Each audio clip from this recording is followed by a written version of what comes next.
I think it's self-evident to anybody who's been paying any attention about the state of California that we've been suffering and struggling through simultaneous crises. And as a consequence, we've been challenged as a state in ways that, frankly, we haven't been in quite some time.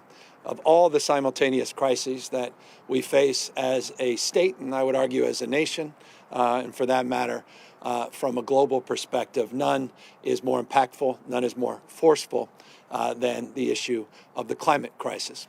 And that's exactly what we're advancing here today, is a strategy to address that crisis head on, to be as bold as the problem is big, to recognize and reconcile the fact that we have agency, that we can shape this debate, we can shape our future, that we're not just victims of fate. We've set ambitious goals in the state of California. I don't know any other state in this country that's been more forceful and forthright in establishing and anchoring a consciousness around climate change, a willingness to begin the process, the hard work of decarbonizing, detoxifying our economy.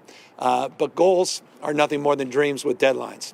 We have an obligation to implement those goals, to apply policy to accelerate our ideals and to advance our cause. And today we are advancing just that, particularly in the area of transportation. The transportation sector in the state of California represents over 50% of all of the emissions, 41% directly related to vehicles, 11% related to the production of petroleum fuels. And we'll do that by setting forth a goal, firm goal, that by 2035, in the next 15 years, we will eliminate in the state of California the sales of internal combustion engines. We will move forward to green and decarbonize our vehicle fleet here in the state of California. As a consequence, substantially reducing greenhouse gas emissions as well as oxide nitrogen, meaning NOx emissions here in the state of California.